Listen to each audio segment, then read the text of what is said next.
Hey loves, welcome to my channel. My name is Jane Lawrence, aka Juicy Jane, and I come with a lot of juice. Today we will be talking about how to properly spank your woman's ass.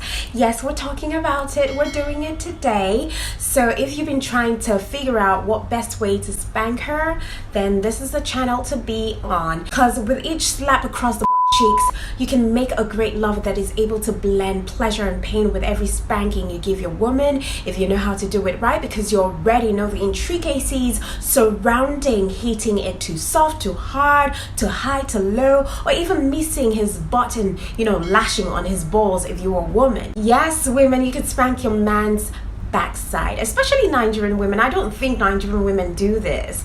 So learn how to spank your hubby's backside. Well, that's if Nigerian men are open to the idea of going down on all fours and allowing their women spank them in a backside, because they're very much egotistic. Nigerian men will not bend over for you to spank his backside. Nah, they think that's too sissy for them. Like, honestly, you're missing out on a great time in the bedroom. You need to be freaky enough to be able to explore your sensuality on all levels. There are dimensions to foreplay, there are dimensions to lovemaking, and because we're so egotistic, because we're so conservative, we do not really enjoy and explore the fullness of foreplay, the fullness of sensuality, the fullness of our complete sexuality. That's why I preach letting loose, setting yourself free, embracing who you really are as a person, as a man, as a woman in the bedroom. There are no holds when you are together. I wish I could say this over and over again, most especially when you're with the person that you are so bonded with, most especially when you're with someone that you have soul ties with. It is crazy. This is where communion comes into play.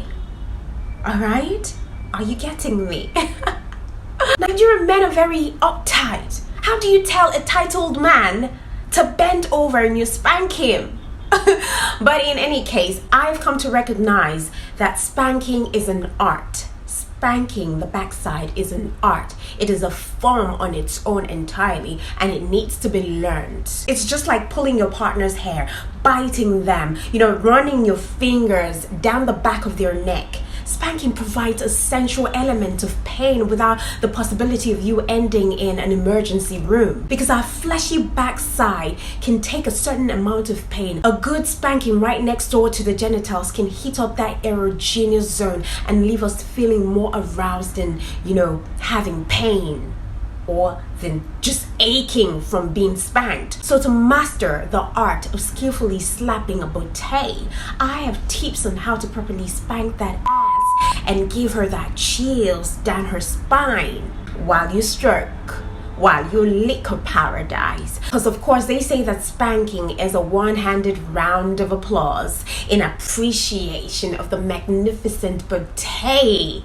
So if you have a magnificent booty, appreciate it properly with a simple guidelines that I'm going to give to you right away. Number one, talk about it first to gauge their feelings towards being spanked, because you need to get consent in any thing that you're introducing into the bedroom for the first time. You need to get your partner's consent.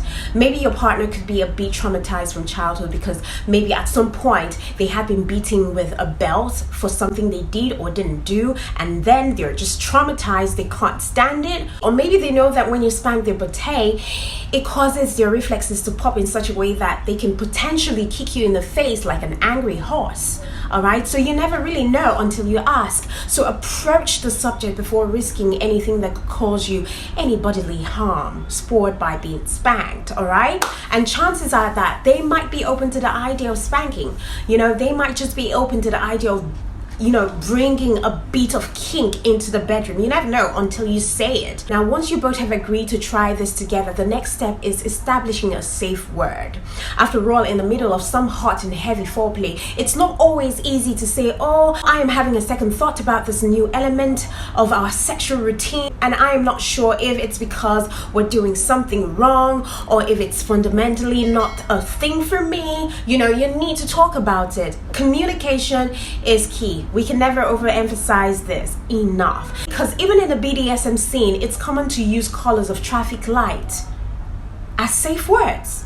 Like green means, proceed, yellow means, slow down or soften up, and red means, you better stop right now before things get a little bit ugly. I know this advice overcomplicate things, but it's important to have safe words in the bedroom. And in many bedrooms, simply saying, ouch, could suffice to communicate when somebody's bootay needs a break. You know what I mean? Number 2, turn up the heat. I'm going to show you how to turn up the heat, because timing is everything. So don't start slapping or spanking your partner's backside before they're sufficiently, aroused. They need to be aroused. They need to be eased into it. So try to ease into things with some foreplay.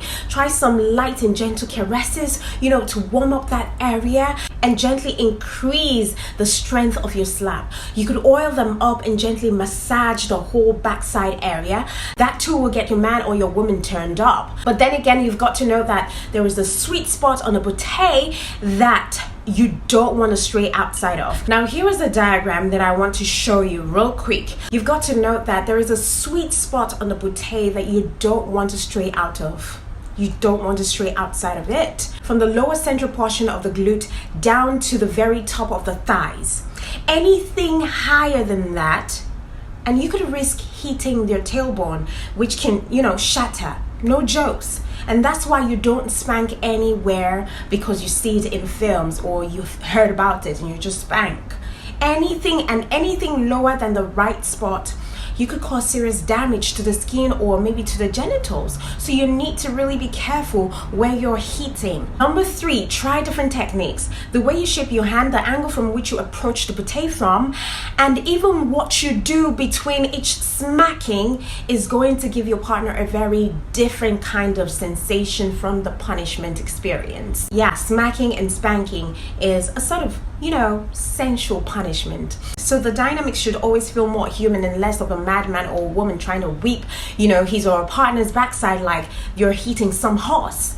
All right? Because the flatter your palms are, the more painful it becomes. And the curved or cupped your palms are, the less painful it is. So when you create a sort of depth in your palm, all right, you will discover that it makes a sound like a vacuum sound. I don't even know how best to explain or describe it, but let me show you. When you hit like you're hitting with your cupped hand, you hear the sound, right? It sounds sort of like the sound is quite different when you hit it flat like this. Do you get a difference? That's the difference between a cupped and a flat palm. Now, this doesn't mean that you can never hit flat, but make sure that you don't take your hands too high when you're trying to hit her, because cupped hands or flat palm positions deliver, distinct sensations. They're different sensations it gives. Generally, it's a good idea to start with a cupped hand, as it brings a more duller and deeper thought than an open palm, which, can add a bit of a stinging sensation and a higher level of pain. All right, except she loves it, then you could go ahead and do it. All right, number 4, build anticipation. Build anticipation, like in every aspect when it comes to foreplay or sensuality. You need to build anticipation. So take breaks between your slap to show some love on the bootay that you've just hit. You could kiss your partner, you could rub them gently after just spanking that area. You can switch the smacking up or down and alternate between slaps, gentle caresses, rubbing to mix up the sensation while you're riding in and out of a paradise. You could spank flat while thrusting in and out, and at the same time you're caressing her back or her twin towers. You could do the spanking while you're giving her brains, especially when she's on all fours and you have to spread her cheeks. Lick the clit while you're spanking and rubbing that spot at the same time. See, let me tell you something. Love making is sweeter when you can multitask. All of the foreplay activities all at the same time.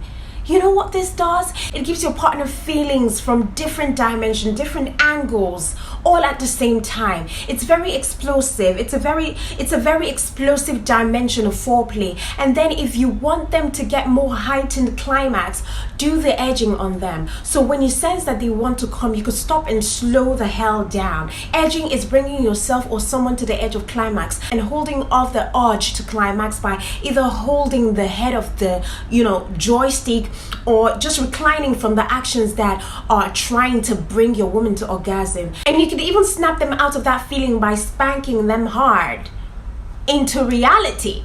All right, that's another way that spanking can work. It's annoying, but that could help too.